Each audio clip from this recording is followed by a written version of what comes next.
مونږ خپل بچي بارډر ته نو لېږلې، مونږ خپل بچي بازار ته یا بل ځای ته نو لېږلې، مونږ هغوی له قلم او کتاب ورکړو مدرسه. دا غږ د هغه مور دی چې د 2014 کال د دسمبر په 14مه یې د پېښور په آرمي پبلک سکول په برید کې 2 زامن نور الله دوراني او سیف الله دوراني وژل شوي وو. فلکناز دوراني د اګست په 14مه په پېښور کې د عوامي نېشنل ګوند په بلنه رابلل شوي پښتون قومي امن جرګې ته د وینا پر مهال په حکومت او سیاسي ګوندونو غږ وکړ چې نور د دا سیمه د ترهګرۍ له وجې متاثره کېدو ته نه پرېږدي. دا په خبرو نه کېږي، اصل قدم اوچت کړئ، ټول یو ځای ټول یو ځای شئ، راپاڅئ او ودرېږئ.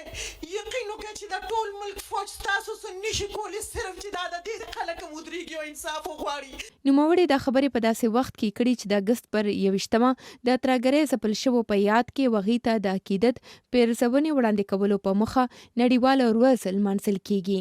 ملګرو ملتونو ویلي چې د دې ورځې د لمانځلو مقصد د ترهګرۍ متاثره کسانو د وقار یاد ساتلو او د هغې د نه هیرولو لپاره د نړیوال پیوستون اهمیت څرګندول دي. د دې ورځې په مناسبت سره د خیبر پښتونخوا په مومندو کې د امن کمیټې پخوانی مشر زیارت ګل اتمرخیل وایي چې د سیمې د امنیت لپاره له وسلوالو سره په جګړه کې د دوی شاوخوا 55 کسان وژل شوي، خو د پاکستان حکومت هیڅ وخت نه دی یاد کړي.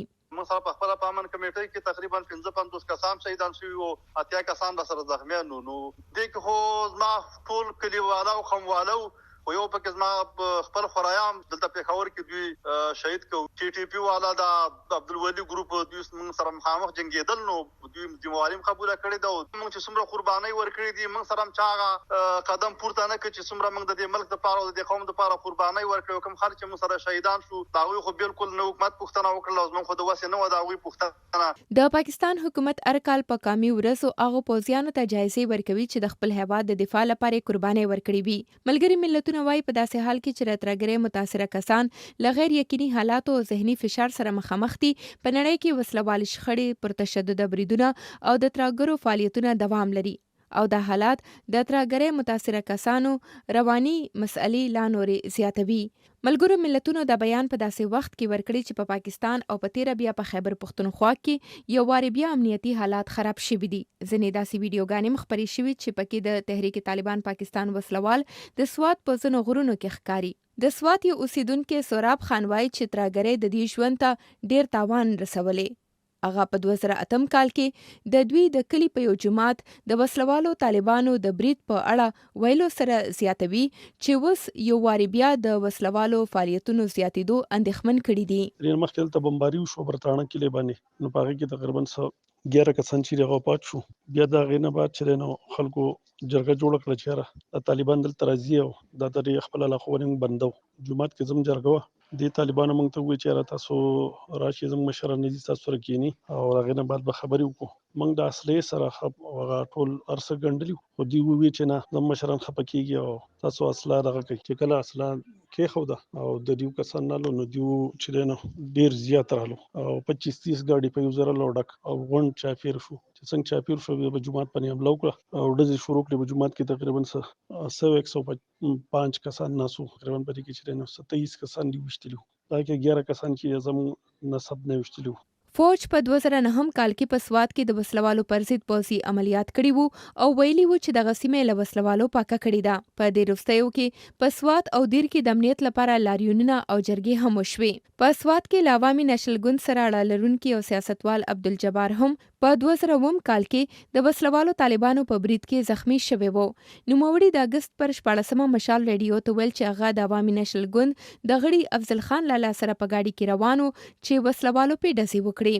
2007 او 21 ستمبر جمعه ورځ و د بیدری کلی لاندې یو مقبره ده چلګزي بڼ ورته وي. زه مخکې ناسوم ډرایور سره او ما شاته بالکل ما تر افضل خان لاله ناسو دوه تنه مخامخ راله. ما د لاس چې دی نه د سلور ګولۍ په ولګېدې د ګس لاس چې دی او یو د سټ نه لاندې ولګېده او درې په دې لاس ولګېدې. ناغه زه بیا ګاډی د ډرایور چې دی ما خواته ناسو، هغه یو ګولۍ ولګېد، هغه په دې زړه چې لګېدلی و. ناغه په 7 کیلو دغه شو او ګاډی ته بیا واکه شو. په اسلام آباد کې د سولې د مطالعاتو مرکز یا پاکستان انسټیټیوټ فار پیس سټډیز په ریپورت کې ویلي چې په 2020م کال کې په هیواد کې 202 ترهګري حملې شوې وي چې د 2020 کال په نسبت 42% زیاتې وي. په خیبر پښتونخوا کې ولسته نه یوازې د وسلوالو فعالیتونو بلکې د ترهګرۍ ضد د عملیاتو له وجې هم زیانونه رسیدلي. د جنوبي وزیرستان په مکین کې ارشد عالم وایي چې په 2009 کال کې د وسلوالو خلاف د راه نجات په نوم تر عملیاتو وړاندې په مکین بازار د پاکستاني الوتکو په بمبارۍ کې د دوی دکان هم روان شو، خپلوان یې وژل شو او لا غیر راهیسې کورنۍ له مالي مشکلاتو سره مخامخ ده. لکه دا د 15 اگست 2009 خبره وا چې پاکستانی جیټ چې کوم تیاری دي د دغه بمباری اول د مونږ د کلی بازار د ماکین بازار د بندو شو د کې میزایل او یا بم ورته وای دا مونږ په دکان لګیدل او هغه کې د ما یو ورور یو د ترزوی او یو نږدې رشتہ دار او نه کسان نور سره د زخمیانو چې مطلب ټوټل هغه کې مړ شوی ورسته. د پاکستان فوج او حکومت وایي چې د ترهګرۍ سره جنگ کې ډېرې قربانۍ ورکړې دي او په زرګونه امنیتي ځواکونه وژل شوي. خو د پېښور د آرمي پبلک سکول د شهدا فورم مشر او د بشري حقوقو مبارز ایډوکیټ فضل خان وایي چې د ترهګرۍ متاثرین تر اوسه د انصاف په تمه دي. موږ یو نظام لرو، یو جمهوریت سو کال لرو، د سکیورټي په نوم باندې کوم بیش 22 ایجنسی دي او ولکو نه زیات فوج موږ لرو، غټ بجټ موږ لرو، اټومي طاقت لرو. نو موږ دی ولي یو ترهګر ډلې سره چې کم په یو فیو 100 کنم وینو 1000 به وي هغه ته په ګوډو کیږي، هغه سره مذاکرات تکینی. نو دغه ټول خبره ناقابل قبول دي.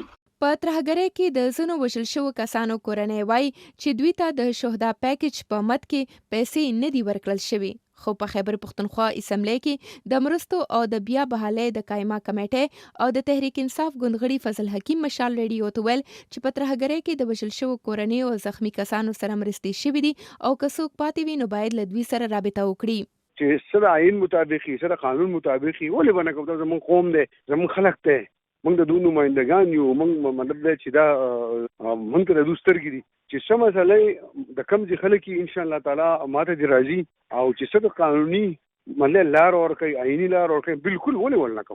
ساوث ایشیا ټیرریزم پورټل په خپل ویب پاڼه لیکلي چې په خیبر پښتونخوا کې د 2000 کال نه تر 2022 کال پورې 3600 بریدونه شوي دي چې پکې له 5400 زیات ملکیان او له 2600 زیات امنیتي ځواکونه وژل شوي دي.